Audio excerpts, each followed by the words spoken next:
Halo sahabat Indonesia, apa kabarnya? Kusut banget ya rambut kayaknya. Halo sahabat Indonesia, apa kabar? Ketemu lagi dengan saya Sri Utami di Jurnalis on Duty Media Indonesia. Lama nih saya nggak live ya di media sosial Instagram ini, ya mungkin cukup lama lah, 4 bulanan kali ya nggak muncul. Dan sekarang malam ini kita akan membahas tentang media sosial, sosial media juga, media sosial, saya kebalik-balik gitu, media sosial juga gitu, yang ya kita tahu lah ya, semakin semakin kesini tuh kayaknya orang-orang tuh nggak mungkin nggak punya media sosial gitu ya. Semua orang kayaknya di bumi ini itu nggak bisa hidup tanpa media sosial gitu. Nah, ngomongin media sosial nih ya, eh, dari mulai anak-anak, dewasa, remaja, muda, hampir muda, tua, setengah tua, mau tua atau tua sekali gitu ya, tua banget gitu, juga pas bisa bisa dipastikan ada sih media sosial. Minimal dia punya handphone yang di dalamnya isi aplikasi yang berfungsi untuk berkomunikasi gitu ya sehari-hari gitu ya, kayak WhatsApp atau Telegram gitu ya, biasanya seperti itu. Kayak bapak saya tuh usianya udah menyentuh 80 tahun, dia tuh bisa loh gunain WhatsApp gitu ya untuk berkomunikasi dengan anaknya, cucunya gitu. Dan dia merasa kayak wah, takjub sekali dengan teknologi ini gitu ya, bisa bertemu, bertegur sapa, melihat wajah gitu ya, tanpa ada batasan sekat waktu dan tempat gitu ya. Nah, tapi sahabat media Indonesia, pernah menyadarin nggak sih kalau ternyata media sosial ini juga menjadi apa ya, saya bilangnya kayak arena gitu ya, arena baru bagaimana kita sangat rentan gitu eh, menerima perlakuan yang tidak menyenangkan gitu ya, atau bahkan tindak kejahatan gitu ya, seperti salah satunya pelecehan seksual gitu, seperti judul yang tema yang mau kita angkat hari ini, pelecehan seksual di media sosial gitu.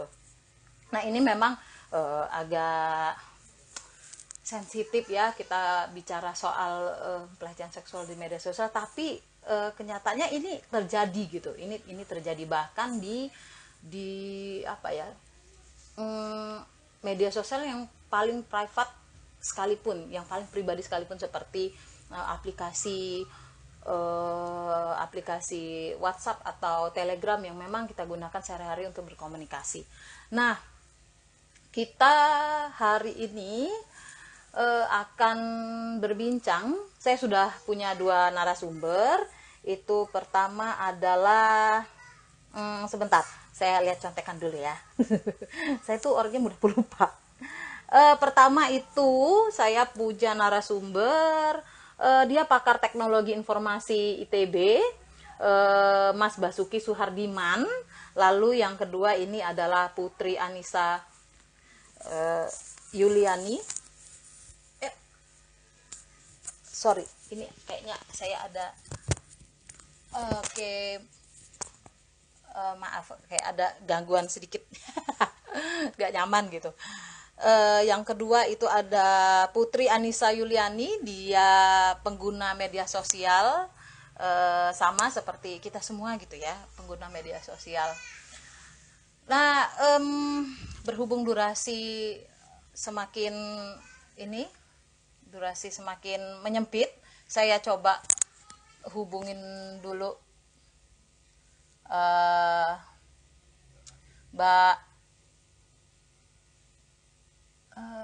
sebentar.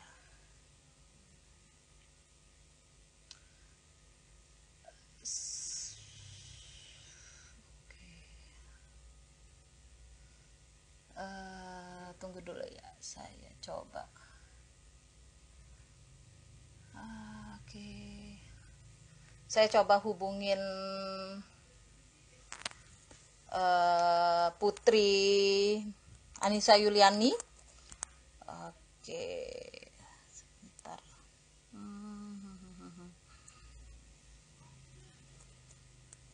Oke.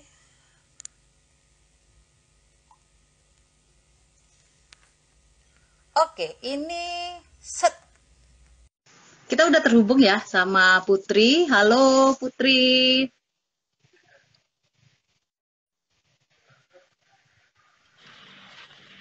Hai, Halo. hai. Halo. Apa kabar Put? Sehat ya? Alhamdulillah baik, Mbak. Alhamdulillah. Aduh, fresh bener gitu ya. Jam segini tuh kalau habis biasanya di ibu kota, habis aktivitasan kerja, aduh lusuh banget jam segini tuh. Tapi kamu tetap fresh gitu ya. Tahu kalau mau live di media Indonesia. Udah udah ada yang diungsiin soalnya. Oh gitu, oke. Ya, sebagai ibu muda memang ya ada hal-hal yang memang harus diungsikan memang ya. Oke. Tuh. Oke, Put. Ini Hmm. ngobrol-ngobrol dia. Ini aku agak susah omong juga sebenarnya nih. Kita akan bicara soal pelecehan seksual di media sosial. Ini agak sensitif Mm-mm. memang. Nah, Mm-mm. yang kami dengar bahwa ada hal yang tidak mengenakan, tidak menyenangkan terjadi sama Putri gitu ya. Mm-mm. Nah ini, nah mungkin bisa berbagi gitu hal yang tidak mengenakan ini gitu ya ke sahabat media Indonesia jika berkenan gitu ya Put ya, untuk Ya, bisa bagaimana sih pengalamannya. Tapi ngomong-ngomong ini ke-trigger nggak sih kira-kira? Aku takutnya ke-trigger mm, gitu.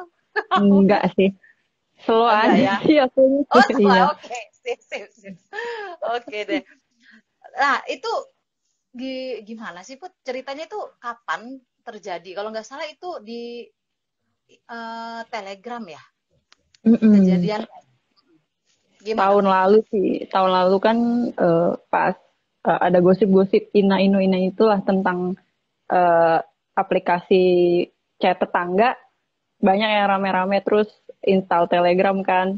Ya udah aku Oh, oke. coba install Telegram, udah mulai pakai, udah mulai chat ke paling tapi ke beberapa temen deket aja sih, belum sampai yang luas banget karena orang juga masih banyak kan pakai WhatsApp waktu itu.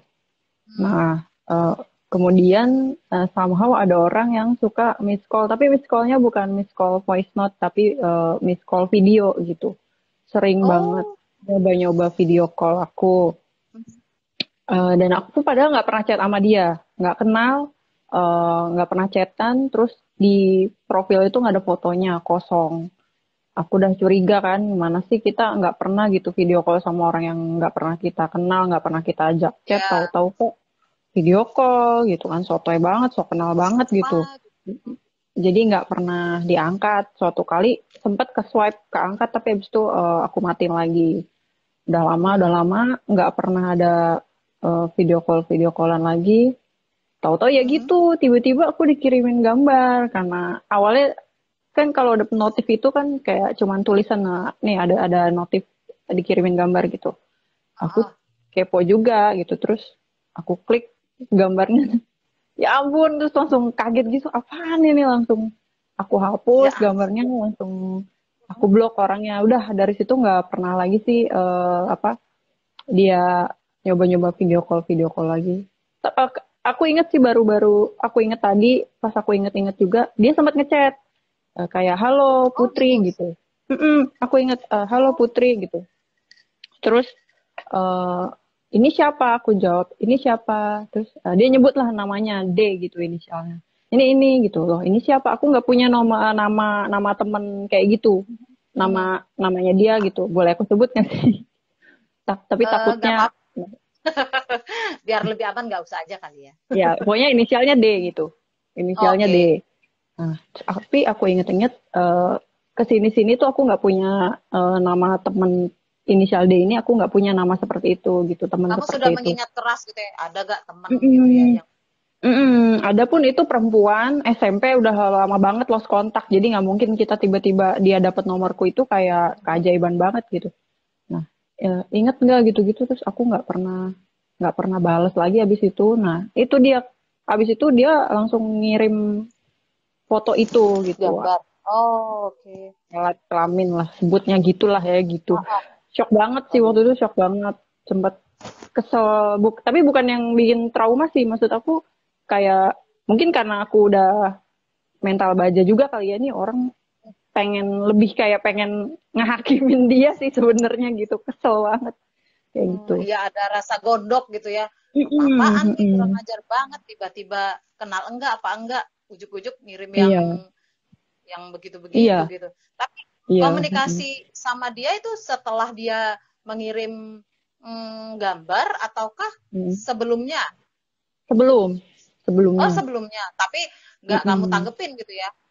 Iya, heeh. Oh oke. Tapi itu kira-kira menurutmu itu Mm-mm. cowok apa cewek sih? Laki apa perempuan ya? Bisa nggak Sebenarnya sih cowok nebak? sih. Ada fotonya nggak sih? Oh cowok ada Nah fotonya itu ya? nggak ada foto PP, Oh, cuman kan ketika dia ngirim gambarnya itu ya udah, aku udah pasti ini cowok pasti gitu. oh oke. Dia cuma, tapi dia tahu ya, halo Putri gitu ya. Mm-mm, mm-mm.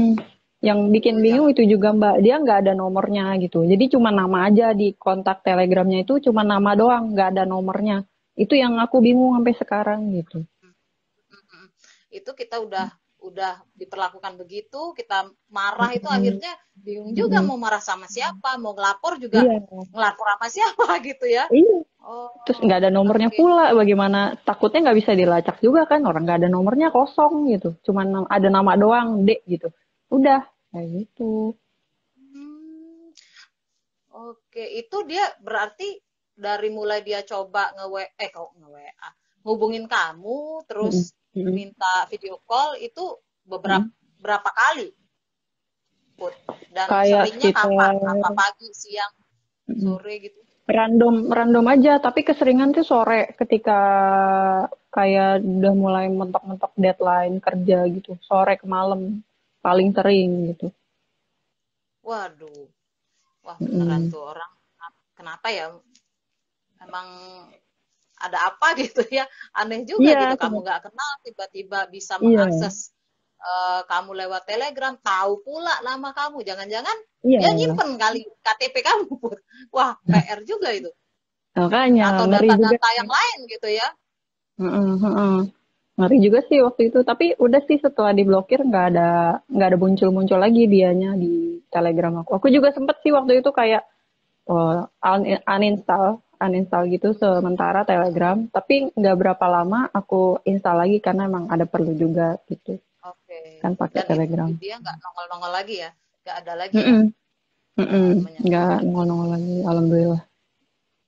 Kamu coba untuk mencari tahu nggak sih, Put, sama orang yang mungkin paham IT gitu bahwa ini Mm-mm, kenapa sih kok bisa gitu? Kan aneh ya, mm-mm, aplikasi mm-mm. itu kan yang sifatnya privasi gitu ya, yang memang Mm-mm. sehari-hari kita gunakan komunikasi kok bisa gitu ada ada kejadian itu gitu. Sempet Iya, nanya nggak sih, Put?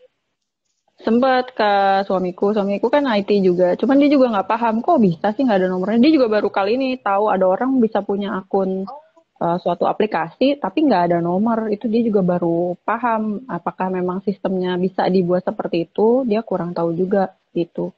Tapi setahu yang dia sih, dia pernah juga pakai Telegram kan harus selalu masukin nomor kontak kan. mm, Jadi mm, mm, mm. dia juga nggak paham sih kenapa bisa kayak gitu. Hmm. Oh, oke. Atau mungkin akhirnya kamu memilih untuk ganti nomor, Put? Enggak juga ya? Enggak sih. Atau Enggak sampai segitunya ya. Cukup waktu itu diblokir aja kan, dia udah berhenti kan, udah habis itu, jadi nggak sampai segitunya sih. Mm. Mhm. Iya sih ini jadi pelajaran banget kali ya Put ya kita untuk Mm. nggak Mm. sembarangan kali ya ngasih nomor Mm-mm. telepon atau data-data. Tapi mungkin apa kamu Mm-mm. inget-inget gitu, misalnya gabung di grup apa di Telegram? Enggak. Kalau Telegram tuh aku nggak terlalu aktif, Mbak. Beda sama di WA ya, di aplikasi Hmm? sebelah. Itu aktif banget karena memang kerjaan, teman-teman ngobrol, chatan semuanya di situ. Tapi kalau Telegram tuh masih kurang aktif aku pakai Telegram. Cuman sesekali aja gitu. Jadi bingung juga itu gimana bisa orang itu mengakses aku, ataukah memang kan di Telegram itu kan kita bisa ya cuma nyari nama aja terus ketemu gitu. Nah, takutnya sih dari situ dugaan aku Hmm. gitu. Oke. Eh, tapi kalau di aplikasi lain, aplikasi, iya, maksudnya kayak WA, pernah Hmm. nggak sih Put, ngalamin juga hal yang sama begitu? Enggak, Atau di enggak medsos pernah. yang lain? Mm-mm. Enggak pernah. Aku kan cuma ada Facebook, Twitter, IG. Itu enggak pernah. Twitter aku jarang banget buka, jarang. Walaupun maksudnya enggak pernah lockout, tapi aku enggak pernah terlalu begitu ini sama Twitter. Facebook juga jarang. IG apalagi enggak ada sama sekali gangguan kayak gitu. Baru di tele itu aja bener-bener yang bikin ganggu itu. Oke, artinya memang apa ya, perlu apa ya, susah juga ya untuk bisa menelusurinya gitu ya. Kita sudah Mm-mm. apa saya bilang dirugikan jadi korban lah gitu Mm-mm. ya. Tapi kita nggak Mm-mm. tahu harus ngapain gitu kan. Ini Iya. jadi permasalahan besar kalau ya untungnya Putri punya mental baja gitu ya, nggak yang Mm-mm. drop atau apa gitu Mm-mm. kan, atau mungkin berantem sama suami gitu ya tiba-tiba. Ya nggak begitu. Gimana kalau orang-orang yang Iya. langsung drop atau dia mungkin Iya. ada ya meneror terus gitu kan? Iya. Itu Jangan kan nanti malahan pasangan kalau yang mungkin kurang apa ya, mungkin kurang berpemahaman bahwa ya memang kasus-kasus ini marak di media sosial, tiba-tiba ini menimpa rumah tangga orang yang kurang berpemahaman soal itu, bisa aja mereka akhirnya beribut seperti kata Mbak, berantem ah, dengan suami, disangka iya. kami yang selingkuh segala macem, Nah, bisa jadi kan oh itu mantan iya, kamu tuh neror kamu, kan ah, bisa jadi begitu kan gitu iya ya. itu Jadi membahayakan sekali gitu ya. mm, mm, mm, mm. Hmm, Kadang juga kalau berpikir, salahku apa? Perasaan foto profile pictureku tuh udah sopan banget pakai jilbab, masih kena begini juga, aku kan bingung gitu. tapi kalau teman-teman yang lain Put di Heeh, sekitar Putri gitu, ada nggak sih heeh. yang pernah merasakan hal yang sama gitu? Mungkin di media sosial yang lain gitu Put? Kalau keluarga sih nggak ada sih ya. Kalau teman ada memang beberapa kali yang ngalamin kejadian serupa di media sosial dan sama mereka sama gondoknya gitu. Yang Hmm. bermula mungkin dari chat, awalnya cuma mau cari teman, tiba-tiba kirim-kirim gambar nggak jelas kayak gitu, itu ada juga yang kayak gitu dan sama menjengkelkannya, mereka bener sama-sama punya perasaan yang jengkel, marah gitu. Nggak tahu sih sampai trauma atau enggak, tapi mereka juga sama-sama marahnya sama saya gitu. Oh, oke. Eh, berarti kalau gimana ya, saya juga jadinya agak ngeri nih pakai pakai aplikasi-aplikasi yang Iya. seperti itu gitu kan. Nah, ini Mm-mm. ada yang Mm. nanya nih, nggak ada Mm-mm. rencana memolisikan Mbak dari Siagian Eh, Henry? awalnya kan bingungnya di situ kan nggak ada nomornya itu loh, Mbak. Jadi Ah, cuma nama oh, doang. Nah, kalau kita ada nomor kan kita bisa lacak kan, karena ya namanya nomor handphone harus ada register IKTP kan. Tapi kalau mm-mm. nggak ada nomor itu gimana nyarinya gitu? Cuma ada nama dan PP-nya pun kosong. Jadi bingung nyarinya, nanti takutnya polisi nggak bisa gitu loh. Jadi eh, kayaknya udah deh nggak usah gitu. Nggak usah, biarin aja biar hidupku juga damai gitu, nggak dikejar-kejar gitu. Iya ya, apa namanya sebenarnya kalau mau mungkin lapor ke polisi walaupun sebenarnya nanti Mm. Mbak ini kok nggak ada nomornya, ini nggak bisa kita akses Mm-mm. walaupun sebenarnya kita nggak tahu kan Polri punya Mm-mm. alat yang canggih atau bagaimana. Tapi dari kitanya Iya. sendiri juga udah ah ya udahlah gitu ya. Maksudnya Mm-mm. ya sudah gitu walaupun mungkin suatu saat ya amit-amit cabang bayi ke trigger wah Amit-amit. aku ingat pernah pernah kejadian begini gitu loh walau gimana kan Mm-mm. kita dirugikan gitu ya dilecehkan seperti itu gitu Mm-mm. ya. Nah berarti kira-kira Put kamu tahu nggak Mm-mm. Mm-mm. kemungkinan kan kadang ada nih informasi-informasi bahwa jangan nih misal Mm-mm. naruh handphone itu jangan apa sih layarnya itu jangan di atas tapi di bawah. Iya. Ada juga, Mm-mm. terus ada juga yang kamera itu ditutup aja pakai selotip. Mm-mm. Mm-mm. Nah, itu kan, nah info-info yang begitu. Kamu pernah nggak sih dengar begitu? Dan itu adalah upaya agar misalnya data kita itu tidak tersebar atau tidak ada Mm-mm. yang merekam apa sih maksudnya kalau kalau apa sih? Ngehack gitu ya dari Iya, jauh gitu lewat dari kamera gitu handphone ya. kita, melalui handphone kita gitu. Itu Heeh. pernah nggak sih kamu ngelakuin itu sebagai langkah antisipasi setelah kejadian itu? Mm. Sempet denger sih kayak gitu. Cuman kan kalau aku masih agak ragu sih, maksudnya ada orang yang secanggih itu gitu bisa bisa ngehack dari jarak jauh gitu. Tapi sempet sih aku juga curiga apakah ini orang bisa si pelaku yang pernah meneror aku itu ngirim gambar itu apakah Mhm. dia jangan-jangan bisa ngehack kamera handphone aku lagi. Aku sempat kepikiran kayak gitu sih Mbak. Cuman kan hal-hal seperti itu sebenarnya belum ada pembuktian ilmiahnya bener bisa atau enggak gitu. Jadi waktu itu nggak sampai kepikiran untuk nutupin kamera gitu. Lagian juga handphone aku ini kelemahannya adalah ketika kameranya ditutup dia akan langsung ada notif eh, kameranya tertutup, infrarednya Oh, tertutup kayak gitu. Jadi nggak bisa berfungsi. Sama mau buka aplikasi oh, apa, ketika nggak sengaja nutup si kamera ini mungkin karena di deket kamera handphoneku yang depan ini ada sensor apalah aku nggak ngerti. Ya gitu. Jadi aku harus selalu membuka si kamera handphone oh. yang depan ini gitu. Berarti memang dari apa handphone yang kita punya juga tidak memungkinkan untuk Mm-mm. itu gitu ya. Mhm, Iya, mhm, mungkin jenis-jenis handphone yang aku punya ini nggak mendukung juga gitu. Oke, kayaknya ganti handphone deh, Put. Handphone yang zaman Ah, dulu itu loh, Put. Yang cuma nomor doang. Itu yang udah pasti aman ditimpuk, aja. ditimpuk tembok nggak rusak-rusak ya. Oh iya, temboknya yang rusak gitu ya. Kalau sama handphone itu gitu, bukan handphone yang rusak. Nah, Put, eh, mungkin bukan kamu saja gitu yang menerima perlakuan tidak menyenangkan seperti itu gitu ya. Nah, Mm-mm. tapi menurut kamu gitu ya, media sosial ini kan akhirnya jadi arena baru untuk kita sangat rentan menerima Mm-mm. perlakuan kriminal, perlakuan tidak menyenangkan itu gitu. Nah, Mm-mm. kira-kira menurut kamu gitu, untuk orang-orang di luar sana yang mengalami hal yang sama atau mungkin yang lebih parah sampai dia trauma segala macam, Mm-mm. kira-kira Mm-mm. apa yang menurutmu bisa dilakukan? Apakah memang satu-satunya jalan adalah berani untuk speak up gitu ya, ngomong di Mm-mm. media sosial misalnya gitu atas kejadian ini gitu. Ataukah seperti apa menurutmu? Kalau kalau sampai membuat trauma dan menurut si korban yang mengalami itu udah parah banget, aku Mhm. merekomendasikan untuk melapor sih Mbak.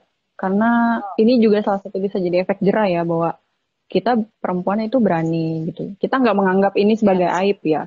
Ini bukan aib menurutku. Yang justru siap, yang aib itu ya pelaku dia melakukan hal yang nggak benar itu aib siap. buat dia. Kalau memang udah parah banget menurut dia udah sangat mengganggu lebih baik laporkan aja gitu. Iya emang itu akan nguras energi dan nguras lagi pikiran yang sebenarnya kita udah mau move on nih. Tapi kan ketika kita harus memberikan BAP atau kesaksian kita Mhm. menggali lagi memori yang gak enak. Iya, Nggak apa-apa benar. itu tapi itu demi demi supaya orang juga tahu gitu kita perempuan itu harus berani gitu. Oke, siap, siap, siap, siap.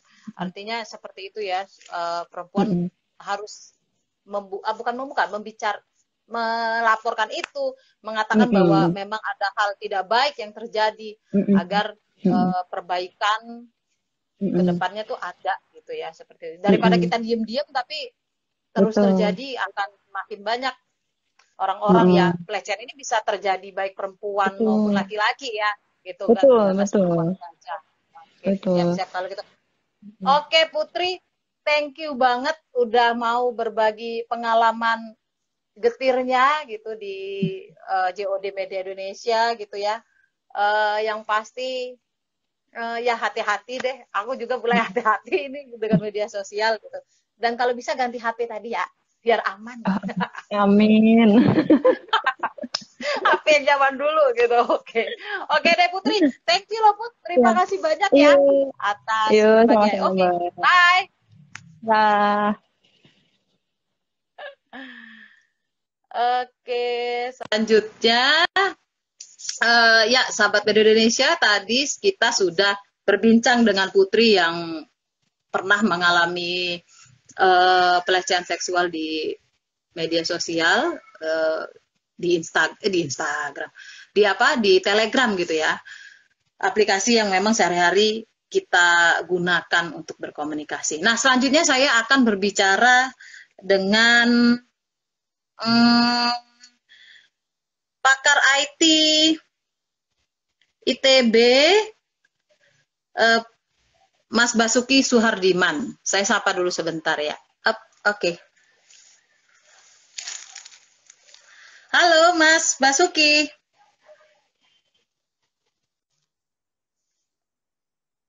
Hai, halo Mas.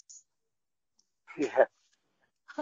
Ya, Gimana nih, sehat ya Mas ya? alhamdulillah sehat. Alhamdulillah. Di belakangnya banyak buku-buku nih. Kelihatan nih kayaknya hari-harinya selalu ditemani buku ya. Kebetulan aja. Oke, Mas, tadi kita sudah bicara dengan Putri yang dia memang mengalami langsung Iya. hal yang tidak Iya. menyenangkan itu loh, Mas, lewat Iya. Telegram tiba-tiba orang yang nggak dikenal gitu kan melakukan hal yang tidak pantas begitu. Nah, Iya. sebenarnya kejadian-kejadian seperti ini itu khususnya untuk aplikasi yang kita gunakan berkomunikasi sehari-hari, itu kok bisa terjadi ya Mas? Apa ya sebenarnya yang, kalau menurut Mas, apa yang salah atau lemah dalam sistem ya aplikasinya atau apa? Atau justru perlindungan yang harus ada? Gimana Mas? Iya. Silakan. Jadi memang Telegram itu kan punya punya ini sendiri-sendiri ya. Setiap sistem itu punya kelemahan dan kelebihan masing-masing. Oke. Kalau kita biasanya orang yang pakai Telegram, dia sebelumnya sudah punya aplikasi yang lain. Misal paling nggak WhatsApp. Jadi pada saat kita pakai Telegram, ada yang baru, pasti ada notifikasi muncul. Siapa yang join, segala macam. Gitu. Dan di Telegram itu memudahkan yang baru join, kita search, misal katakanlah Ami gitu. Seperti dia, saya salah misal Ami gitu. Nah, tapi kemudian muncul kata-kata Ami itu siapa aja. Gitu. Itu tidak terjadi di WhatsApp. Jadi ini memang ya, memang itu yang saya bilang, satu sistem dengan sistem yang lain punya kelemahan atau kelebihan masing-masing. Telegram, kalau kita lihat misal katakanlah kita pakai kata-kata Ami, ya kita mau nulis Ami search gitu, tapi ternyata Ami yang muncul banyak kan. Nah, terus kemudian ada foto kelihatan. Nah, kemudian disitulah mulai orang terus kemudian tanda kutip mungkin iseng, gitu. Itu tidak terjadi di WhatsApp. Gitu. Jadi memang ada kelebihan dan kekurangan masing-masing sistem ini. Nah, beda juga dengan kalau kita pakai menggunakan Signal. Signal juga ada notifikasi. Tapi kemudian Signal itu dia tidak bisa melihat orang. Dia tidak bisa melihat yang lain. Makanya banyak yang orang-orang yang untuk secure connection sekarang pakai menggunakan Signal. Dulu orang menggunakan Telegram. Iya. Gitu. Ya. Jadi memang ada sedikit perbedaan. Gitu. Jadi antara sistem misalnya kita biasa menggunakan WhatsApp, terus kemudian kita menggunakan Telegram. WhatsApp itu ya ada orang bilang ada kelemahan, kelebihannya juga. Ada yang mengatakan WhatsApp tidak secure, gampang di ini segala macam. Gitu. Yang lebih secure adalah Telegram. Nah itu juga bisa menjadi relatif, Gitu. Satu sisi orang kelebihannya WhatsApp, Telegram pada saat kita sebagai pengguna WhatsApp. Jadi begitu kita masuk, kita install Telegram, dia kalau saya yang terlebih dahulu menggunakan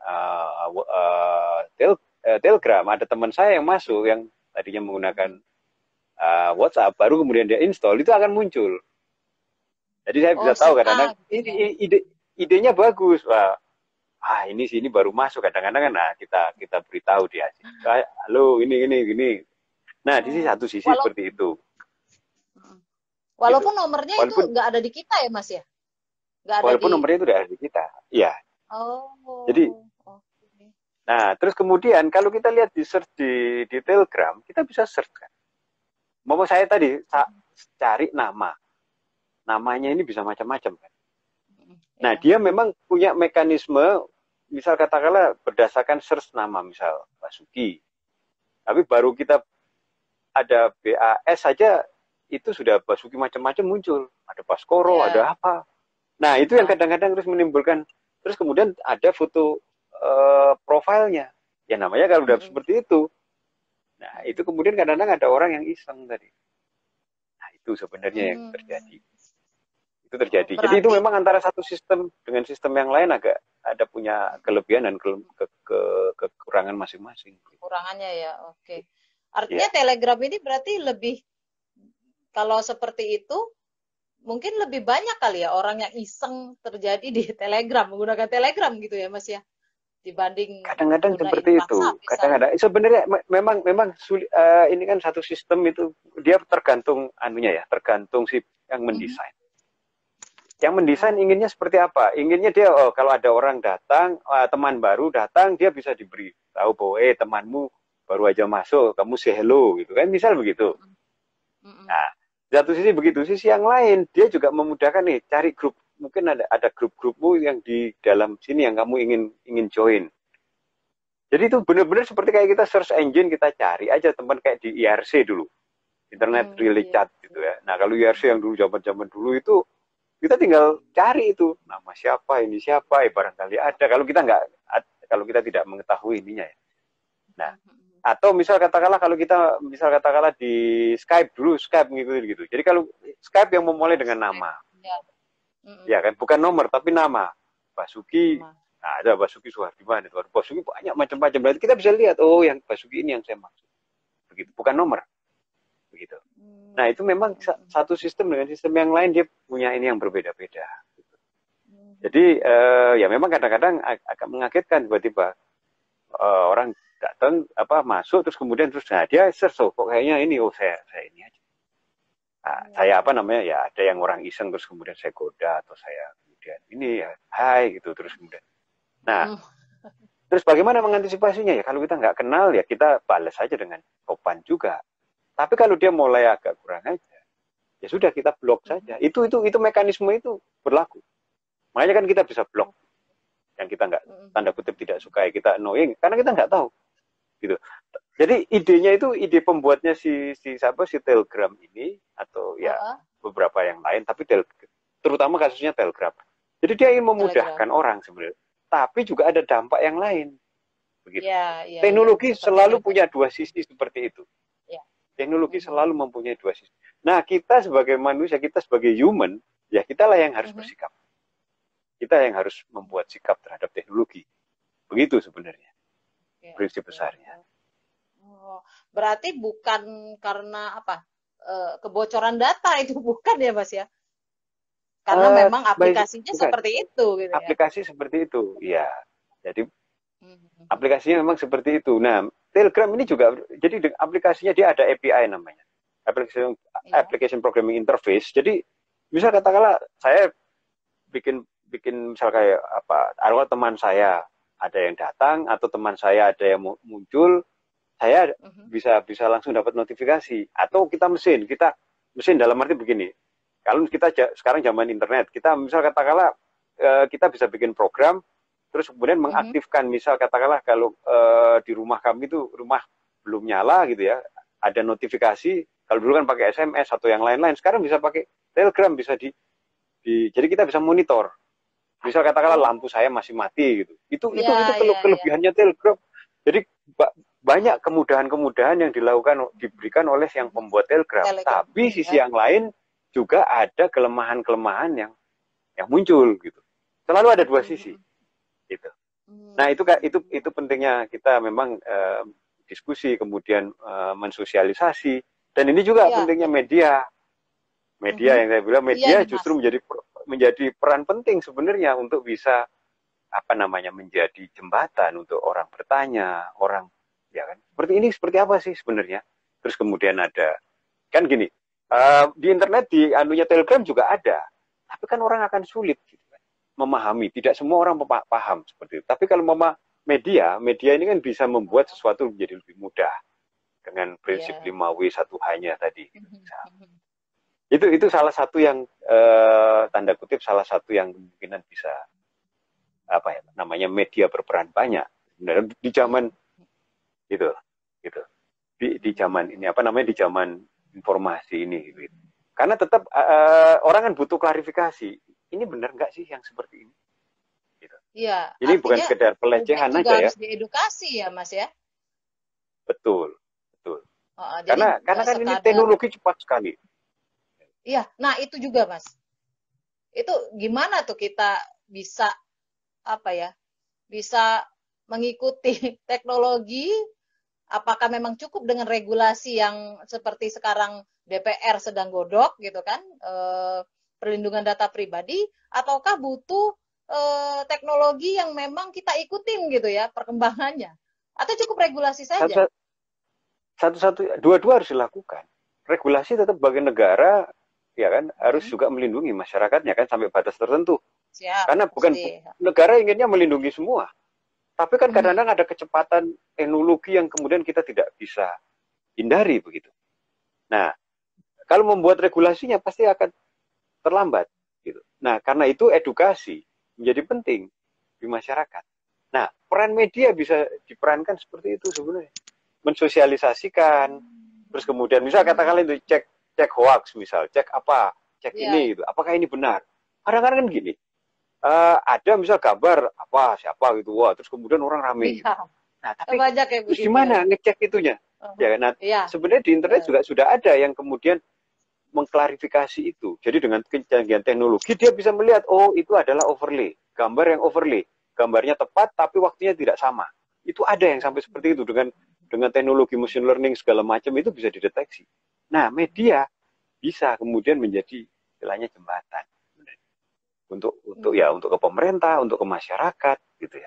Karena ini yang penting kan masyarakat juga bingung kalau hanya tanya dari internet si A ngomong begini, si B ngomong begini, si ini ngomong begini. Nah, tapi media bisa kemudian membuat bukan investigasi, tapi kemudian membuat sebuah ini yang kira-kira tepat seperti ini A, B, C, gitu ya. Membuat sebuah kajian, penelitian atau opini ya, yang opini berdasarkan data.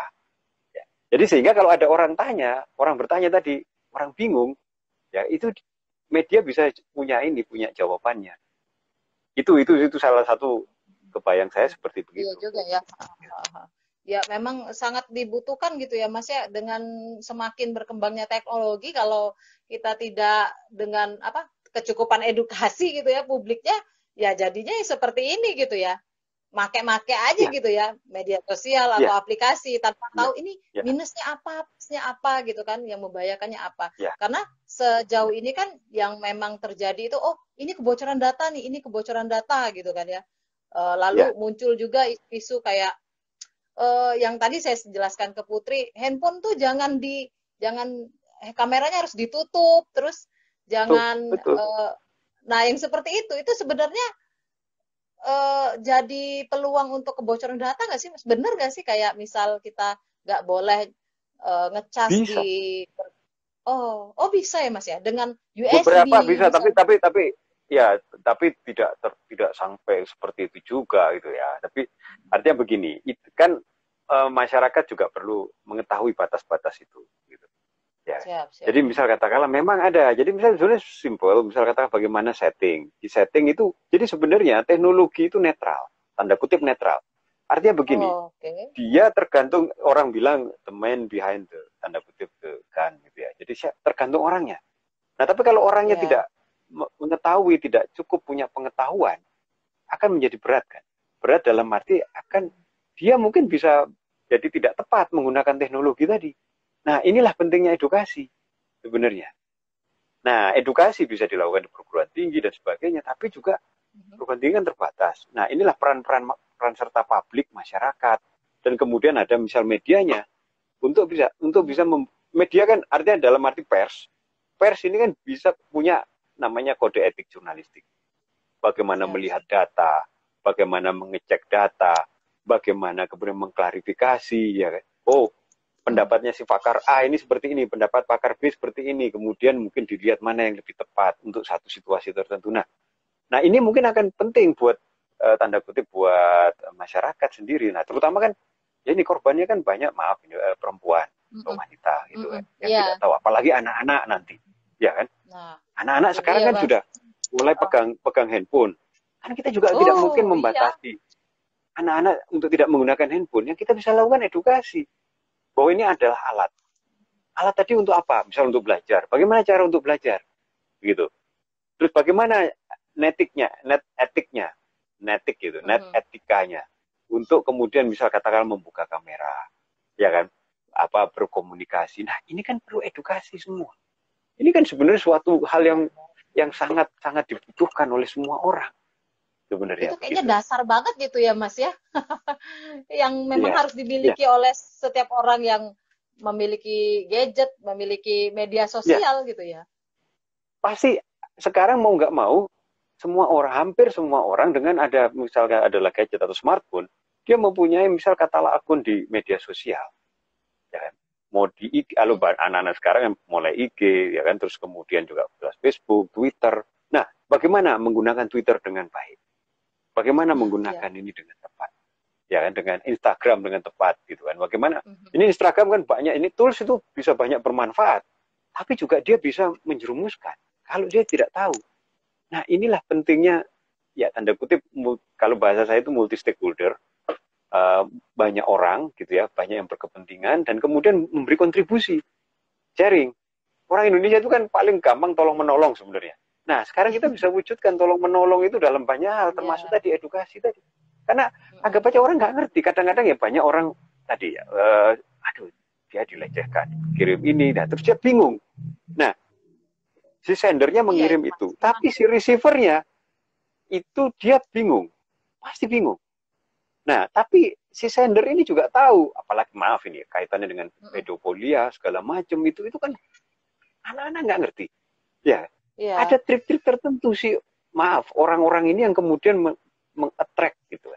Nah, yang mengerti begitu kan tanda kutip ininya, apa namanya, yang ahli, yang bisa memberikan edukasi, memberikan advokasi, memberikan, ya. Sehingga terus kemudian siapa yang harus diedukasi? Ya baik anaknya maupun orang tuanya. Hati-hati untuk seperti ini. Kamu tetap berhubungan dengan orang, ya kan? Tapi kamu harus hati-hati. Bagaimana cara menjawab yang baik, yang tidak kemudian apa namanya memberikan kesan yang berbeda dan yang lain-lain gitu kan? Nah ini kan penting, ya kan? Karena misal katakanlah namanya kayak anak tadi dia tidak mengerti, tapi kemudian kalau dia tidak mengerti dia pasti akan bertanya pada orang tua. Pertama kan begitu. Kalau orang tuanya juga tidak mengerti, orang tuanya gitu ya. Gawat. Nah, karena itu edukasi misal media bisa memberikan edukasi pada orang tua. Jadi misal untuk anak itu seperti apa? Parental guide. Kan kalau mau di TV ada parental guide. Nah, di internet juga harusnya juga ada parental guide. Nah, itu sebenarnya satu kegiatan yang sebenarnya sangat luar biasa yang bisa dilakukan banyak sekali. Dan itu menyangkut istilahnya anak-anak kita, menyangkut juga saudara-saudara kita gitu kan, menyangkut ya tadi generasi baik generasi yang menengah itu dalam arti yang tengah tua, muda, bahkan muda yang anak-anak itu semua juga hampir sama sebenarnya. Gitu ya.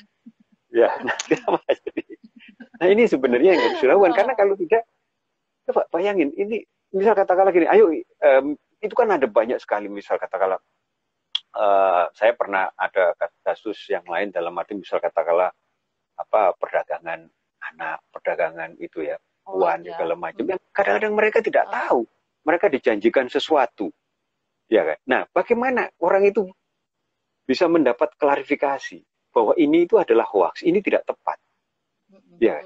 Ini kan kalau tidak kan harus ada yang ditanya, misal orang tua akan tanya ke siapa? Nah ini kan sebenarnya sebagai sebuah apa namanya sebuah opportunity juga misal buat media untuk banyak tanda bergerak memberikan satu media dalam arti media yang jurnalisme ya, yang pers ya. Pers yang benar ya. Sekarang kan banyak pers yang ya tanda kutip yang tidak mengikuti kaidah-kaidah itu kan. Lah. Nah karena tetap orang akan bertanya pada yang jelas. Artinya mereka akan bisa membandingkan. Anak-anak sekarang dan sebagainya dia membandingkan. Lihat dari IG, lihat dari Facebook, lihat dari web, lihat dari internet, Google. Dia akan tanya satu persatu. Dia lihat. Dan kemudian kalau mau media massa dalam hal ini misal media ada pers ya, dalam arti bisa menerapkan seperti ini, itu bukan akan menarik, tapi akan menolong banyak hal, termasuk menolong bangsa ini. Karena ini kan sekarang bingung Berarti banyak peran orang. media emang saat ini Ya, media memang benar-benar penting ya berperan untuk bisa sangat penting. memberikan edukasi ini ya Mas ya. Betul, betul. Jadi kalau menurut saya begitu, karena kan sekarang kalau dari mana orang orang bisa dapat informasi dari mana-mana. Tapi kemudian bertanya pada siapa dan bagaimana, ya itu kan perlu yang namanya trust. Nah, ya harapannya Jadi media ini lah, masih gitu menjadi trust, ya kan? Nah, menjadi trust untuk banyak orang, begitu. Kan banyak juga misalnya investigatif, jurnalistik, segala macam, gitu kan? Karena apa? Karena merasa si saksi ini dilindungi. Itu kan ada hak ingkarnya media, gitu kan? Oh, karena dia melindungi saksi. Nah, ini juga bisa dilakukan untuk hal-hal yang sama di internet, kayak tadi di Mbak siapa tadi itu kan yang ya kebetulan dia mau ngaku, mau cerita. Tapi kan banyak orang yang tidak mau cerita untuk banyak alasan. Iya kan? Nah, ini yang sebenarnya media bisa menjadi istilahnya mempunyai peran yang peran lebih. Justru sekarang ini menurut saya ya, justru dengan adanya internet itu media ini menjadi media dalam arti media massa seperti kayak media Indonesia ya. Itu dengan semua itu bisa menjadi satu garda yang kuat sebenarnya untuk kita menjelaskan yang A atau yang B, atau paling tidak kalau sampai batas tertentu media tersebut dalam arti media tidak mengerti sampai batas tertentu, tapi paling tidak masyarakat bisa mengikuti, oke, sampai seperti ini. Ada yang masih unknown, tidak diketahui, tapi paling tidak orang mengerti, oh saya harus bersikap seperti ini. Ya seperti kayak kasus tadi, kalau kalau saya dilecehkan gimana, apa saya harus lapor? Oke, kalau lapor kemana? Kalau lapor kemana? Ya kan? Bingung kan? Ya kan, advokasinya harus ada. Nah, media penting, bisa berperan di situ sebenarnya. Ya, jadi media bisa menjembatani hal-hal yang semacam begini sebenarnya. Nah, misalnya media kan artinya media, misalnya semacam media Indonesia itu kan punya koneksi tanda kutip network dengan semua petinggi di negara ini, maupun juga orang-orang yang di publik gitu kan. Nah, justru peran media ini adalah peran untuk istilahnya untuk ke publik sebenarnya, menjembatani keresahan publik gitu. Itu kalau pendapat saya seperti begitu ya. Nah, ini karena bagaimanapun itu tadi orang kan nggak ngerti tadi. Tiba-tiba bagaimana ini tiba-tiba saya dihubungi orang, kok dia bisa tahu nomor saya? Iya, gitu kan. Ya, kok bisa tahu saya nggak pernah hubungi? Nah, kan jadi bingung, saya mau pakai atau tidak? Jangan-jangan saya gini nanti di hack atau apapun namanya, di hack atau di data. Nah, ini kan perlu membuat suasana batin masyarakat juga tenang gitu kan. Nah, disitulah saya bilang media menjadi punya peranan penting. Mas, kalau misalnya kayak aplikasi-aplikasi gitu kan, yang saya tahu tuh ada aplikasi yang bisa memata-matain orang yang punya handphone ini gitu, nomor teleponnya ini gitu kan. Nah, kalau misalnya pemerintah nih ya, kayak negara lain yang, aplikasi ini nggak boleh masuk misalnya kayak di negara-negara lain tuh, itu sebenarnya bisa nggak sih diambil langkah seperti itu gitu, Mas? Sampai batas tertentu mungkin bisa. Batas berikutnya, kecepatan teknologi itu kan terus-menerus dengan cepat gitu ya perkembangannya.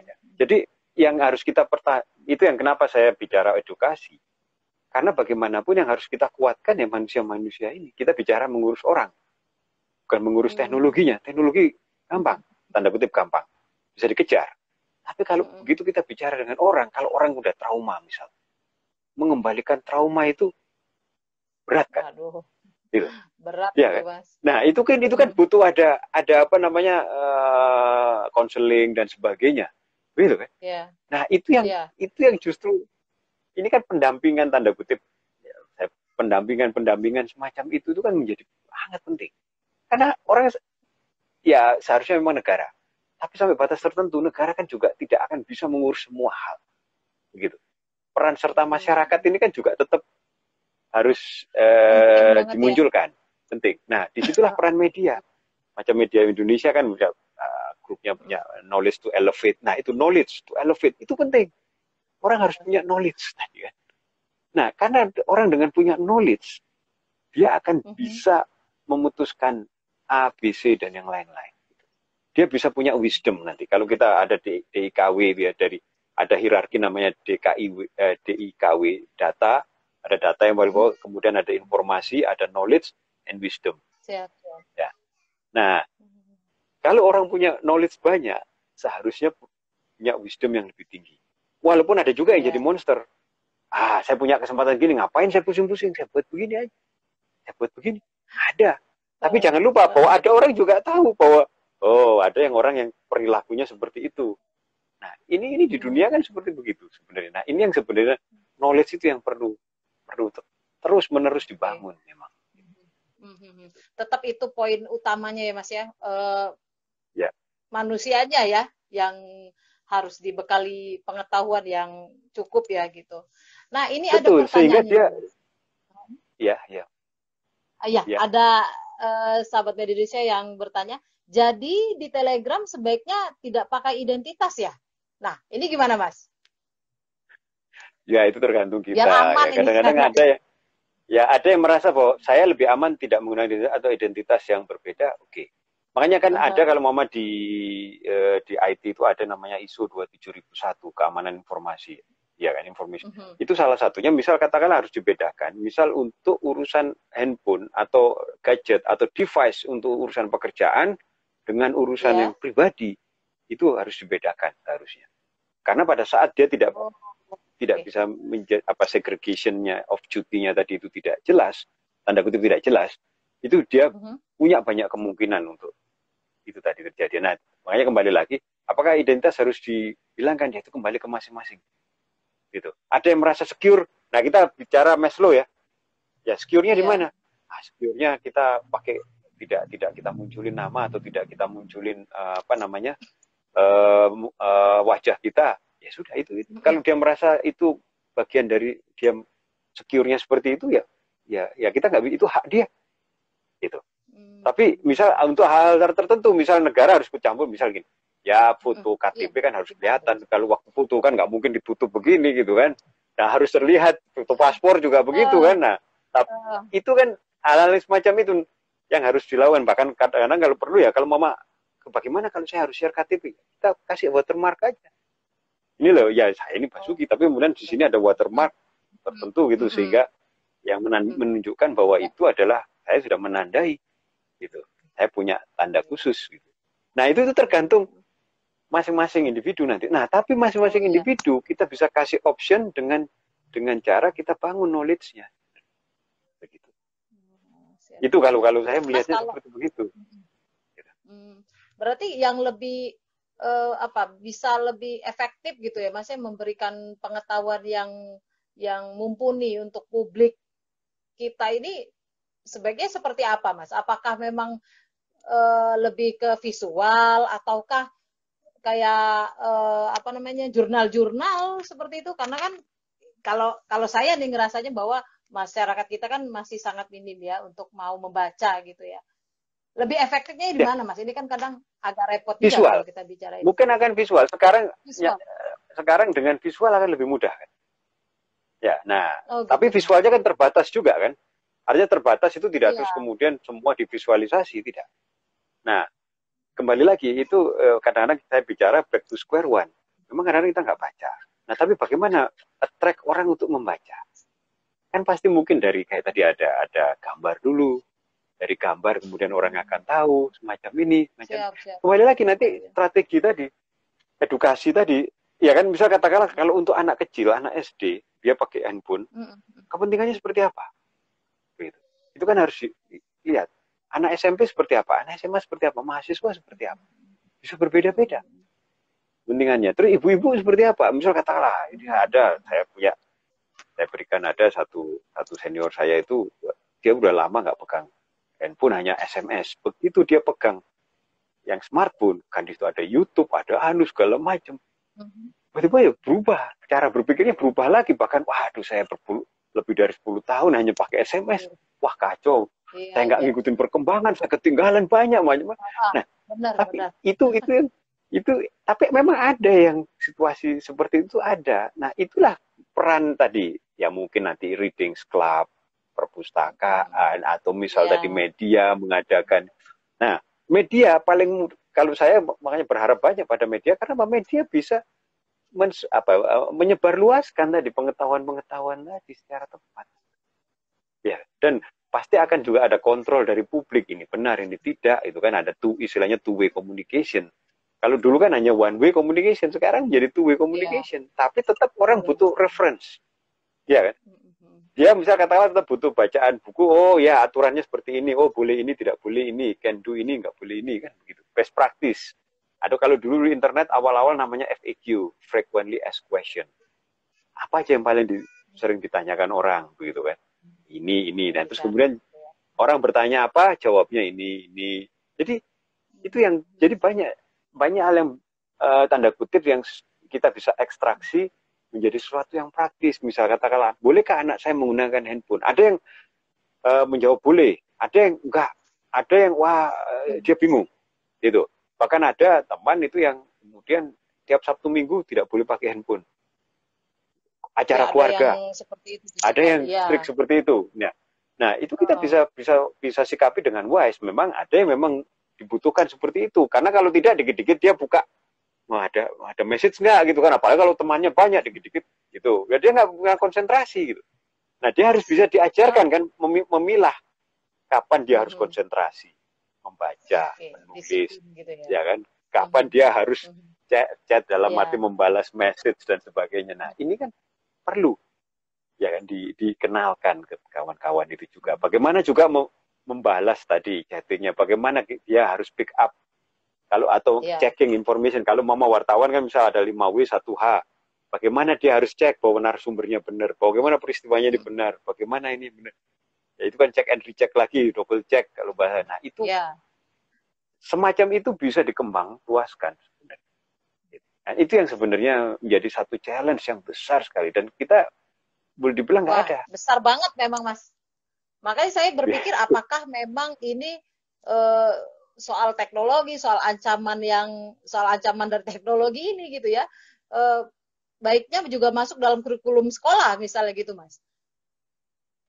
Ya itu makanya sebenarnya kalau saya melihat ide dasarnya awalnya Pak Menteri itu Mas Nadiem itu adalah merdeka belajar, ya kan?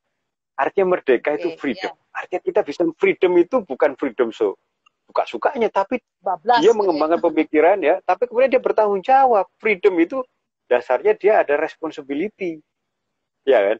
Nah ini yang perlu dikembangkan ya, responsibility. Jadi kalau misal katakanlah kita bicara itu orang itu jelek, nah kita harus punya atas dasar apa kamu mengatakan orang itu jelek? Atau misal tadi orang itu melakukan pelecehan pada saya, atas dasar apa? Gitu. Dan ini value-nya juga berbeda-beda kan? Gitu. Misal katakanlah ada yang ya kita bicara budaya kita kan banyak nih, ratusan gitu ya. Dari bahasa aja sudah terlihat banyak sekali. Nah disitulah sebenarnya keragaman ini kan menjadi menarik. Nah keragaman ini kan untuk dipahami antara satu dengan yang lain kan. Bisa katakanlah kita bicara gitu, kita seolah marah gitu, atau ya maaf ini. Bisa kayak contoh saya, ya mohon maaf Bu Risma, saya ambil contoh. Kalau dengan orang bilang, Bu Risma marah-marah. Tapi kata Bu Risma, nah ini biasa ya seperti itu tiap hari begitu. Nah ya kan beda ininya kan. Nah itu yang perlu adjustment ya.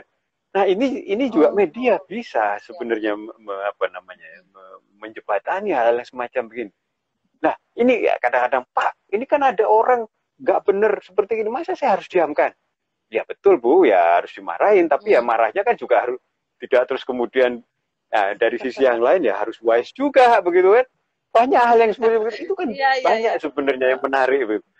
Dan kembali lagi ke urusan tadi, ke wanita pelecehan, banyak sekali yang juga ya kita lihat ada kasus yang kemarin, bayangin di satu lembaga yang seharusnya menjaga etika tadi kan ternyata kan ada yang melaporkan bahwa dia merasa dilecehkan seperti ini kan. Nah kan bayangin coba seperti begitu kan, itu kan juga jadi artinya ke semua hal itu juga terjadi, sehingga ujung-ujungnya kalau saya tetap melihat ya kita harus edukasi gitu bahwa ini nggak tepat, ini nggak bisa ya, seperti kayak social distance tadi kan. Nah ya kalau orang mendekat begini jaga jarak. Nah sekarang Tuhan menyuruh jaga jarak tadi dengan untuk ya karena corona ini tadi kan orang sekarang jaga jarak, jaga jarak. Nah ini kan sebenarnya ada hal yang lain.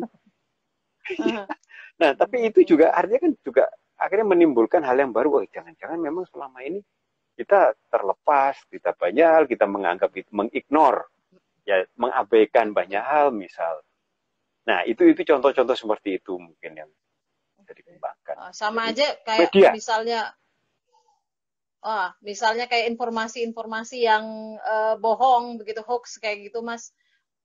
Ya, itu kan berantai betul. Gitu ya, dan orang yang menyebarkan itu yang kayak Mas Basuki jelaskan tadi siang gitu, merasa bahwa oh aku benar gitu loh, merasa benar bahwa padahal yang di-share itu sebuah kebohongan gitu ya.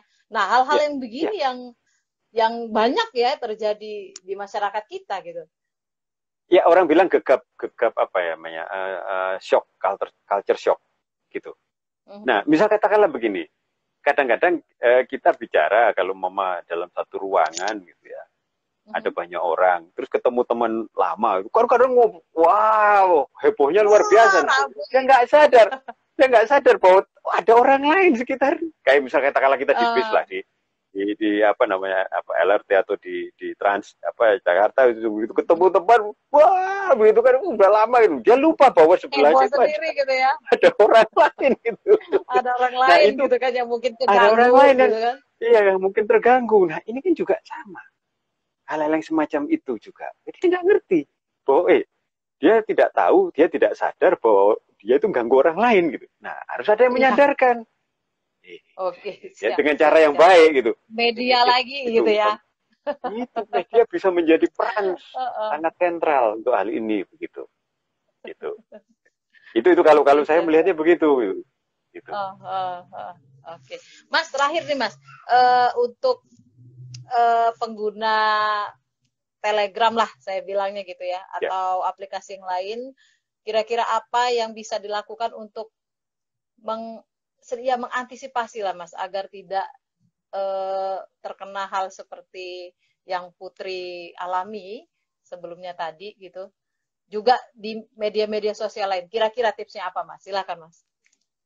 Ya artinya begini, kalau ada orang yang istilahnya tadi annoying gitu ya, mengganggu. Sekali kita lihat, kita harus bicara baik-baik juga. Dengan siapa ya? Atau siapa ya kan gitu. Kalau istilahnya kalau kita jawab dengan baik kan mungkin orang juga akan bukan atau baik macam juga gitu ya. Ya, 2 kali kita lakukan gitu tetap nggak ya. Kalau dia tetap seperti itu ya sudah. Cut saja. Cut dalam arti blok, dan teknologi menyediakan hal itu juga. Siap. Ya kan? Artinya kan kita ini kan bisa ngeblok. Tapi artinya kita kalau orang itu memang punya niat baik, kita reply dengan cara yang baik, insya Allah baik. Tapi kalau memang niatnya niatnya memang sudah tanda kutip ya punya niat melecehkan dan sebagainya, dia reply-nya juga akan melakukan hal yang sama. Nah, artinya kita kalau sudah seperti begitu ya sudah, jangan berteman dengan orang seperti itu. Kan bisa aja kita bertemu teman yang kita sebenarnya kita tidak pernah kenal, tapi dia ternyata paham dengan kita. Kan kita nggak tahu. Wah, gitu. Ngeri tuh ya. Nah, tapi kalau misalnya dilacak oleh teknologi yang kita punya, misal di Polri, seperti yang terjadi sama Mbak Putri tadi, kira-kira bisa nggak sih Mas? Karena itu nggak ada nomor, nggak ada identitas. Prinsipnya kalau Telegram, pernah kan Telegram yang punya Telegram atau yang pembuat Telegram, dia akan membantu kalau ada hal semacam itu. Tapi biasanya ada eskalasinya juga. Begitu. Terutama yang kaitannya dengan terorisme, kaitannya dengan money laundering, kaitannya dengan organized crime yang besar, misal kayak pedofilia, itu kayak Facebook dan sebagainya, dia nggak main-main soal kayak begitu, langsung dia. Siap. Nah itu ada semacam itu, tapi ya karena nanti batasnya menjadi sangat bias. Ada yang mengatakan ini sudah masuk proses pelecehan, ini harus dianut. Tapi ada yang mengatakan, nah ini masih biasa. Nah itu yang dialog itu pentingnya kan di situ. Mana sih harus untuk menentukan batas-batas itu tadi kan? Bahwa ini memang harus diambil tindakan begitu. Kalau yang ini harus diambil tindakan, yang ini ya ini perlu diedukasi saja begitu. Nah ini memang rumit. Nah itulah sebenarnya ya kita pentingnya kita untuk mengembangkan banyak hal ya, mensosialisasikan banyak hal ya, mana yang tepat mana yang tidak tepat. Itu apalagi kan kita alam demokrasi, dan kemudian kan di dunia pun juga ya sudah ya seperti itu juga gitu kan, semua juga mengalami hal yang sama gitu. Kalaupun ada yang dia filter, negara itu memfilter, tapi sampai titik tertentu negara juga ya kemudian bukan menyerah, tidak, tapi dalam arti mereka juga ada value yang berbeda kan. Makanya kan kalau ada hukum, kenapa ada hukum internasional, karena antara hukum satu dengan yang lain kan berbeda. Satu menyatakan boleh, yang satunya tidak. Begitu. Yang satu menyatakan ini belum ini. Nah, itulah sebenarnya pentingnya tadi mengkaji hal-hal semacam itu, karena kan kita tidak mungkin juga kita mengisolasi diri. Kita tidak mungkin. Tapi kita juga tidak ingin itu diganggu gitu kan. Nah, disitulah batas-batas itu perlu kita cari. Nah, itu memang berat. Tapi prinsipnya teknologi bisa. Oh, oke. Iya, saya tuh kepikir, waduh, kayaknya menarik juga. Misalnya kayak seleksi orang gitu, Mas. Oh, kamu pengetahuannya nggak cukup, nggak boleh pakai headphone gitu ya. Kayaknya seru juga kalau begitu gitu ya. Ada seleksi khusus gitu untuk bisa pegang handphone atau punya media sosial gitu ya. Ya, walaupun itu kan memang ada, ya itu kan bilang itu orang asasi orang kok nggak mungkin ya kan. Yang bisa kita lakukan adalah repot deh. Kaitannya dengan hak asasi jadinya kan. Iya. Jadi artinya hak asasi tadi tetap itu untuk dilindungi. Harus kita munculkan. Tapi kita juga harus tahu bahwa kita munculkan juga bahwa ada, jangan sampai hak kamu mengganggu orang lain. Atau kewajiban kamu mengganggu orang lain. Gitu. Kan itu sebenarnya. Ya, itu kan batasnya tipis sekali. Tapi harus kita cari. Iya kan? Itu kan harus kita cari gitu. Nah jadi misal katakanlah gini, nggak boleh pakai handphone. Tapi anak itu, saya misal katakanlah begini, kalau ditanya, boleh pakai handphone nggak? Loh, saya bilang, kita tidak mungkin melarang anak kecil atau anak itu tidak menggunakan handphone atau apapun teknologi. Karena itu teknologi ada dasarnya untuk membantu kita. Nah, tapi dia punya dampak. Nah, bagaimana kita membuat benefitnya jauh lebih tinggi? Misal kayak contohnya gini, saya ditanya, dia main game aja, terus kemudian, terus saya tunjukkan sesuatu yang menarik. Ini loh, di sini ada game yang kaitannya dengan matematik, kaitannya dengan ilmu pengetahuan. Kayaknya lebih enak, dan ini suatu saat kamu bisa jadi seperti ini. Nah, jadi kita harus attract sesuatu yang jauh lebih, konsep jauh yang lebih menarik pada anak ini gitu. Kalau kita hanya larang, nggak boleh, dia akan ngelawan. Apa sih nggak boleh? Belum tentu gini-gini. Nah, itulah pentingnya kita selalu harus belajar. Knowledge tadi harus dikembangkan terus-menerus. Karena kita nggak mungkin juga menjadi istilahnya diktator kan. Nggak mungkin, nggak boleh seperti gini. Nah, yang kita boleh lakukan, kita tunjukkan. Ini seperti ini, seperti ini. Boleh kamu lakukan ini, tapi ada batas. Nah, itu yang semacam begitu kan perlu dikembangkan. Nah, ini nggak banyak, nggak semua orang mengerti hal-hal semacam begitu. Nah, ini yang memang, ya kalau saya punya media, saya akan gunakan seperti itu semua. Karena banyak orang yang mencari seperti itu sebenarnya. Orang bertanya, parental. Begitu nggak sih Mas? Maksudnya di negara luar peran media itu terkait yang Mas Basuki jelaskan tadi, melakukan itu nggak sih kalau di negara luar gitu? Ya, kita lihat aja sebelah lah. Enggak, negara sebelah tetangga lah, Singapura. Siap. Ya, kita bandingkan dengan, kita lihat aja Straits Times. Ya ada untuk GIP, untuk ini, bahkan untuk semua bahasa, beberapa bahasa yang major, ada Melayu, ada Inggris, ada Cina. Ya kan, dia lakukan edukasinya yang dia munculkan. Gitu. Siap. Ya kan, jadi mereka juga tahu, mereka mengalami hal yang sama gitu. Bahkan Singapura, dia lebih tahu diri, saya nggak punya apa-apa ini. Kalau mama air aja saya ambil dari negara sebelah itu, tetangga saya. Kalau tetangga saya agak nggak suka sama saya, tutup, mama nggak minum saya begitu. Bisa saya beli dari Indonesia, mahal. Nah, ya kan, itu dia hati-hati banget. Dia tetap akhirnya, walaupun sekarang dia kembangkan. Nah, dengan pandemi ini membuat mereka juga lebih resilience. Dalam arti begini, gimana caranya air kita harus recycle? Gimana caranya air hujan kita ini? Gimana caranya? Nah, itu pengetahuan lagi kan yang dia. Ya kan dia bilang,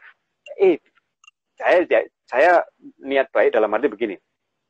Misal negara tetangga saya bukan ngeblokir saya, tapi misal tiba-tiba pipanya pecah, dia harus benerin. Nah, saya nggak makan, saya nggak minum, jadi gara-gara nggak ada karena pipa dia pecah gitu kan. Nah, bagaimana saya harus survive? Nah, jadi akhirnya itu mereka lakukan, berpikir ke sana, melawan sesuatu tadi. Nah, ini sama sebenarnya, ya kita harus melakukan hal yang sama untuk banyak hal begitu. Itu kalau saya ini jadi pemikiran kamu gitu. Oke, ini jadi PR besar banget ya Mas, nggak sekedar kita mengikuti teknologi, tapi kalau tidak dibekali dengan pengetahuan yang cukup gitu ya, maka ya akan tidak jadi apa-apa gitu ya. Teknologi itu hanya sekedar membuat apa ya, hal negatif aja gitu ya Mas ya, merugikan justru banyak ya. Jadi akhirnya yang dilihat hanya sisi negatif kan gini. Kata si Yuval ya benar ya. Jadi dia bilang bahwa ya orang kalau umpama dia dieksploitasi, dia tidak sadar, dia mungkin menyerahkan diri. Tapi kalau dia istilahnya bukan dieksploitasi, tapi dia lebih simpati pada sesuatu hal pada orang lain, itu akan lebih gampang. Jadi misal kayak tadi dia, ada orang dilecehkan, semua orang nggak suka. Mau dia bilang, kalau anak saya yang perempuan begitukan, saya juga nggak mau kan, begitu. Nah, tapi saya harus seperti apa? Harus bagaimana saya membekali anak-anak perempuan lain? Atau anak-anak yang kecil saya yang melindungi terhadap pedofil segala macam. Nah, itu kan juga, ini kan keresahan orang tua. Orang tua akan bertanya tanya ke siapa? Paling dia akan tanya ke peernya, ke temannya, teman, tetangga dan yang lain. Tapi belum tentu juga ada jawaban. Nah, itu yang saya bilang. Disitulah peran pemerintah. Dulu orang bilang peran pemerintah, saya bilang ini peran semua orang, tapi media bisa membawa peran itu menjadi lebih kuat begitu. Nah, ini usul saya itu seperti begitu, karena banyak sekali sebenarnya kalau saya ditanya, ya kan saya bisa jawab pertanyaan satu, tapi kemudian saya yakin ada sekian banyak orang yang mengalami hal yang sama. Terus bagaimana saya harus, nggak mungkin saya jawab satu persatu kan, begitu. Nah, ini yang sebenarnya peran media. Belum lagi misal katakanlah ya dengan adanya kasus pandemi semacam ini kan, ini kan terlihat sekali. Ya, nah ini yang sebenarnya peran media untuk misal katakanlah mensosialisasikan, ini kan, ya kan, bagaimana pandemi tadi, bagaimana ini tadi. Nah, termasuk juga tadi bagaimana kita bersikap, atau orang tua bersikap, atau masyarakat dalam arti misalnya. Terutama korbannya kan ini korbannya kan pasti ke perempuan.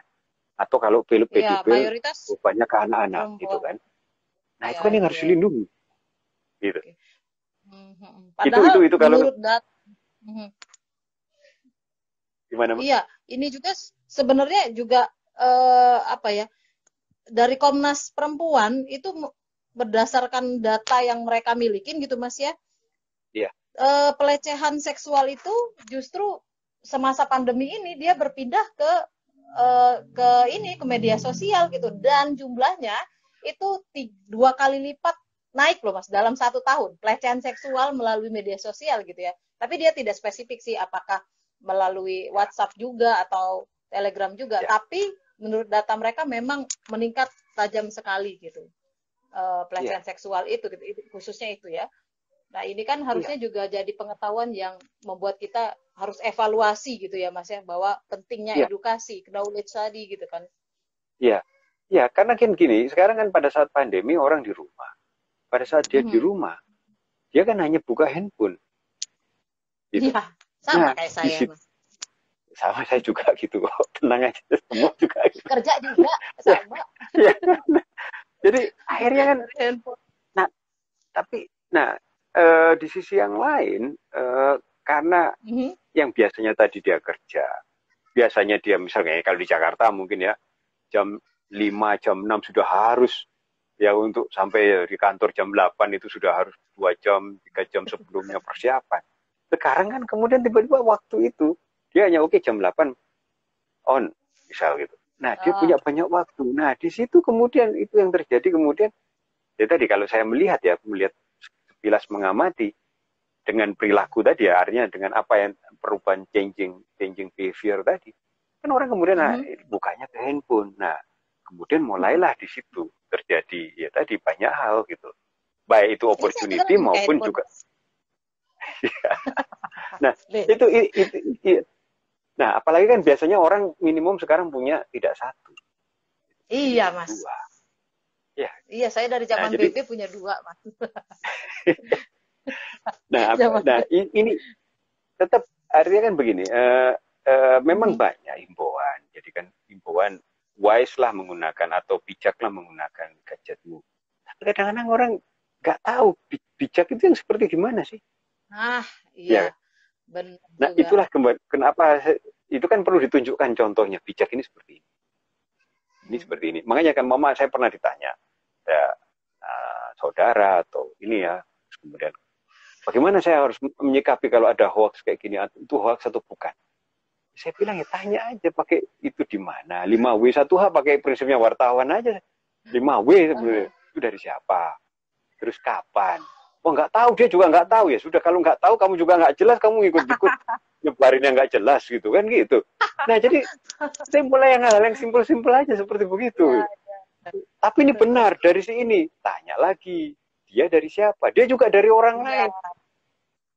Nah, sampai kemudian coba cek di website atau di IG-nya atau Facebook-nya media. Nggak ada tuh. Nah, ya kan bingung saya jawabnya juga kan. Aduh, gimana ya?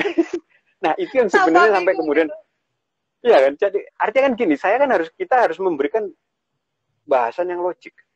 Misal katakanlah cek ke URL ini, ke URL-nya media Indonesia aja yang ini, nah, udah. Ya kan? Atau IG-nya media Indonesia di situ ada. Nah, sehingga kalau ada apa-apa dia bisa cek. Nah, sekarang kan nggak ada. Saya mau ngelempar ke siapa begitu? Ya kan? Artinya melempar itu paling ya ke media-media yang saya tahu, misalnya ke media Indonesia, ya koran yang lain gitu, yang benar-benar yang tanda kutip yang orang ngerti kan, 10 paling ya yang orang ngerti gitu. Nah, padahal sebenarnya media udah banyak sekali. Begitu. Nah, kadang-kadang sekarang juga bilang, ini media ini sama ini, si ini ngomong begini, sini ngomong begini, bingung juga kan akhirnya. Gitu. Kan sering kita ngadepin gitu.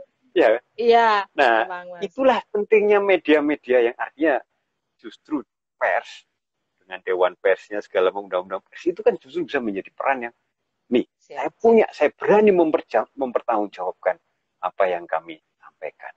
Kan begitu. Nah, nanti jangan-jangan kalau model clickbait kan begitu. Ya pokoknya saya dapat dari si ini lah. Nah, itu kan beda sama sekali dengan fungsi pers kan gitu. Nah, di mana itu juga harus diedukasi juga itu, Mas. Pasti. Itu seperti itu. Jadi seringkali itu saya kadang-kadang bicara sama teman-teman ke Dewan Pers itu ya, ada teman-teman yang di Dewan Pers. Itu ya, ini kan mau nggak mau harus ada edukasi yang kuat dan ya kan paling tidak misal katakan kalau setahu saya ada wartawan, ada level-levelnya kan, ada wartawan utama, terus wartawan muda, ada wartawan menengah. Nah, itu kan uji kompetensi itu kan sebenarnya untuk bisa membedakan kan sebenarnya. Nah, kalau sekarang kan enggak seperti semua orang bisa jadi wartawan, semua orang bisa ini, tapi semua orang juga bisa bikin persoalan dan yang jadi pusing masyarakat nanti. Si media ini ngomong begini, si ini ngomong begini, yang benar yang mana? Nah, itulah tsunami informasi tadi ya, Mas ya. Iya. Nah, itulah saya melihatnya bahwa disitulah pentingnya media. Artinya media-media yang reputable ya. Gitu. Karena dia bisa mengatakan, oke, dia punya hak melindungi narasumber. Ini narasumber saya ngomong begini, saya berani menyatakan itu. Anda nggak bisa nuntut, misalnya. Atau paling tidak bisa tolong buka itu. Siapa yang ngomong seperti itu? Tidak, itu punya kan investigatif seperti itu, hak lindungi segala macam media itu. Media dalam arti dilindungi undang-undang juga pers ini gitu. Nah, itulah maksud saya, disitulah bisa diperankan atau memerankan diri sebagai tadi. Ya. Oke deh. Mas Basuki, aduh seru banget nih ngobrolnya sampai kita 15 menit ya keluar dari durasi yang yang seharusnya. Tapi seru nih. Mas Basuki, terima kasih banyak loh ya Mas ya atas informasi yang sudah diberikan. Wah, senang nih bisa kenal sama Mas Basuki. Orangnya asik, kalau ketemu ngobrol langsung, wah bisa seharian kali Mas ya. ngobrol soal ini gitu. Tapi Iya. kayaknya saya mikir-mikir juga pakai Instagram, pakai Telegram Mas. Kayak masih agak takut, saya baca-baca dulu deh. Nggak apa-apa, sebenarnya nggak perlu, bukan nggak perlu takut. Takut itu tetap harus ada. Tapi kita harus memanage, Tapi gitu kan. siap, Jadi siap, memanage siap, itu siap. tadi ya. Jadi kalau mama sekarang kita istilahnya tadi ada yang ganggu, ada yang ini dan ini, ya istilahnya udah mulai agak annoying atau kurang ajar, itu kasih tahu baik-baik. Sekali nggak bisa, dua kali nggak bisa, tiga kali sudah blok, selesai. 3 kali Kita jangan kalau habiskan dengan waktu untuk urusan begitu. bener. Tapi kayaknya kalau karakter saya sekali, 2 kali, 3 kali, waduh saya banting udah nih handphone kali Mas. Oh, jangan, kasihan. Jangan. Iya, siap Jangan, kalau gitu. sayang. Jangan. Justru itu, jangan. Iya, iya. Memang kadang itu Saya ada rugi ya. memang yang kita yang rugi gitu. Dia yang ya kan, dia mainkan emosi kita yang rugi gitu. Ya kan? Nah, Eh, itu yang kalau saya seperti begitu. Jadi coba wait a second, kalau orang Inggris lihat dulu, dengerin dulu, lihat dulu apa yang dia maksud. Dia respon itu. Jangan-jangan ada yang dia salah ngomong gitu. Nah, terus kemudian begitu kita 2 kali kita bilang, oh maaf. Gitu kan ada juga kadang-kadang saya pernah berapa kali juga tiba-tiba di WA atau di ini, wah kalau ini, terus saya bilang, ini orangnya ini salah nomor kayaknya. Saya bilang, kayaknya salah sambung atau salah maaf. Begitu saya bilang ini, maaf, dia minta maaf, waduh minta maaf Pak, tolong maaf saya nggak sengaja, saya nggak tahu ini tadi itu, saya pikir ini ya sama gitu. Ya karena capek seperti itu kan, ya namanya juga. Tapi memang ada orang yang niat seperti itu, dia sebar aja, dia istilahnya dia coba siapa ya cari korban, ada yang nyaut gitu kan, itu ada juga. Nah tapi kalau kita seperti itu, kalau saya sarannya ya kita bilang baik-baik aja, ini siapa ya, dari mana ya, itu begitu, itu. Kalau mama dia menunjukkan sikap yang tidak 2 kali 2 kali, kalau saya nggak masih memberi batas maksimum 2 kali, begitu 2 kali atau 3 kali dia sudah seperti itu, udah blok. Ya, blok. Nah, itu kita udah. Dan itu teknologi memang memang menyediakan seperti itu. Karena apa? Karena teknologi itu memudahkan, tapi juga ada mekanisme untuk mempertahankan diri, tanda kutip. Itu teknologi itu seperti itu. Siap kalau gitu. Oke deh, Mas Basuki, terima kasih banyak ya. Ya, waktunya istirahat nih Mas Basuki. Kalau saya biasa begadang nih jam segini. Mau deadline ya, Mbak? Iya. Oke kalau gitu. Oke deh, Mas Basuki, terima kasih banyak ya. Udah sama-sama. Terima kasih. Ya, Oke, selamat malam Mas. Malam ya,